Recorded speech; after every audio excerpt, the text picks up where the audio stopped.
Hey guys, come to the front and drop off any phones or anything before we get started. Here you go. Hiya.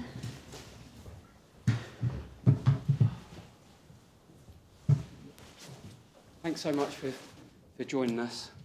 Big thank you to Grace for her time on a busy afternoon as well. So there's no embargo for this media conference, so we're good to go from the off. And we'll begin with Anton from Sky Sports News, please. Hey Grace, nice to see you. Nice to see you too. I suppose, what are we, just over a month on from your England debut? What a debut. Have you kind of felt like life outside of the football bubble's changed a lot since then? No, not particularly. You know, obviously on camp it was amazing. Amazing group of girls to share that moment with. But since returning, it's just been game after game, head down and enjoy my football. Talking about a couple of very big games now for England. We're talking about sort of your first taste of, you know, proper competitive football for England. How's that feel? Yeah, definitely. You know, it was nice in my first couple of camps to experience that then as well, because obviously it was highly competitive. You know, it was fighting for a lot then, and yeah, that was good. So now to go into it again and get back into these games, it's what you want to be doing. So it's fun. Competitive's probably the right word for it, isn't it? Considering midfield, I suppose, has been one of those positions for England where they haven't been as deep as other positions traditionally, and now all of a sudden you're in the squad. You've got Jess Park playing so well, Fran's back. How does that competitiveness translate out onto the training pitch? Yeah, definitely. I mean, you look at the whole squad, it's unbelievable depth. You know, it's an amazing squad. So it's unbelievable because you get out on the pitch and the standards are so high and we all drive each other. So, yeah, we're lucky to have such an amazing squad, to be honest. Talk about the quality of the squad. It's England's first training session back there with Leah back out there for almost a year. Does it feel different when she's back? Yeah, definitely. You know, it was my first camp with Leah back in, and yeah, it's, you know, she's one of the best in the sport, isn't she? So it's amazing to have her back. Obviously she's getting integrated slowly and we're only a couple of days in, so it'll be really nice to get her back with the team on the pitch.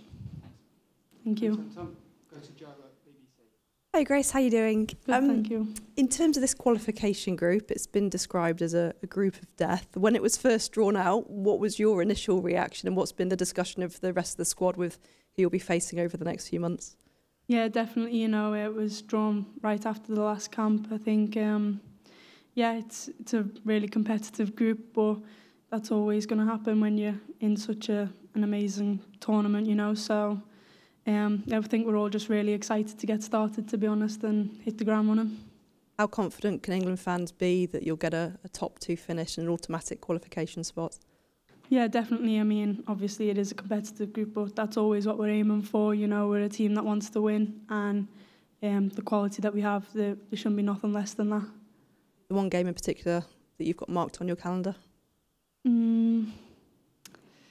Obviously playing at Wembley is just the best, isn't it? So, you know, everyone wants to do that. I was going to ask you about that, the prospect of walking out at Wembley. What would that mean to you? Yeah, definitely. I mean, every England fan, no matter who you are, like, the thought of that is a dream. So everyone wants to do it, and it would be an unbelievable feeling. You got many friends and family coming? Always supporting me. I'm very lucky. Thank you. Thank you. Thanks, Ray. We'll go to Tom at the Telegraph. Hi Grace, really nice to see you. Can I just try and get a sense of how different it feels now to be in the squad with caps under your belt than before the first cap? Like what different feelings does that bring up inside you when you're going out there on the training pitch now that you've got senior caps? Yeah, definitely. Obviously, it brings so much more confidence. You know, the lead up to getting your first cap, you're always going to be very nervous, and now that you've been out with the girls on the pitch and really, you know, gone in the deep end, it just feels a lot more natural. And when you're in training and stuff, you just have more confidence to express yourself more and more each time. Have you been made to do some sort of initiation song or singing? Can you tell us about that? No, luckily enough I haven't, so don't be hinting. I don't want to do that. Oh, don't worry, it's only live. In terms of Sweden, can you talk a little bit, please, about the threats you're expecting them to pose, and maybe have you had a chance to get some some insight from in your club perspective with Tottenham, with those who will be there and who know the Sweden team quite well? Yeah, definitely. Obviously, they're another team that has amazing depth, and they're a really strong side. You know, they're very physical, quite direct, score goals. So, you know, we're going to have to be on top form if we want to get a result against a team like that. And obviously, yeah, the 2 girls in my team, you know, lovely girls, great players. So it'd be nice to see them again, but obviously want to beat them. Thank you very much. Thank you. Yep, we'll begin with Rich at the front. Hi, Grace. A few of us spoke to Aggie Beaver-Jones earlier, and she was talking about the experience of obviously going out on loan last season in the WSL, how that's propelled her on this year. I mean, might sound like an obvious question because obviously you're doing so well, but how much is that helping you now, you know, playing regularly in the WSL and taking that opportunity you've been given to go out on loan and play? Yeah, definitely. I mean, especially for youngsters in the WSL, you know, it's such a competitive league. I think it's something that could be utilised more for youngsters because, yeah, for me, I've had 2 loan spells now, and I think without them I wouldn't be nowhere near where I am right now, football-wise, and there's nothing better than getting that experience of minutes. So it's definitely something that can be utilised more, and it's worked so well for me. As a young player, like all the different environments you've been in, whether that's at Tottenham this season, the time you've been with Man United, or now with the England senior team, in your position, all those experienced forward players that you've got, just how much are you, like what do you try and take in when you're around them in terms of how you can learn and develop on and off the field? Yeah, definitely. You know, I've been around ultimate professionals, and I think learning from them on the pitch, just soaking up all the information and just trying to compete with them as much as you can is just in training, in games, listening. You can never not learn, you know. So I'm always learning from them and getting better. Thanks, Grace. Thank you. Thanks, Rich. Where's Sophie?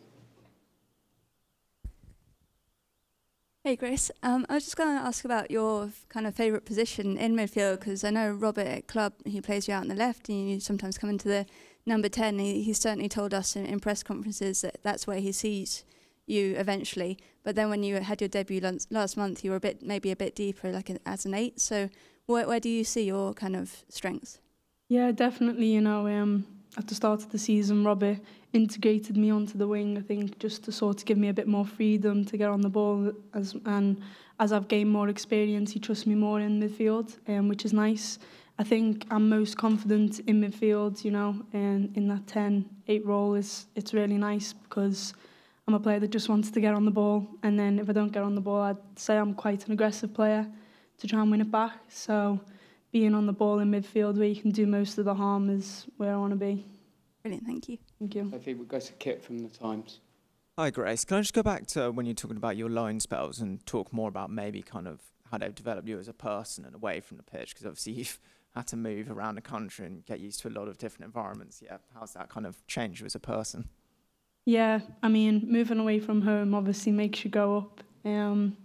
So for me, it's made me mature so much, and obviously you mature off the pitch, you mature on the pitch. So yeah, definitely I've loved everywhere I went. I love when I went to Bristol, I love when I went to London. So yeah, going away from home has really helped me. Are you someone that's like naturally likes like a bit of a homebody, likes being at home, or do you like kind of travelling around and seeing other places? No, I'm a bit of an adventurer, to be honest. I get bored quite easily. So I like going out for coffee, adventuring. So yeah, I'm not really a home bird.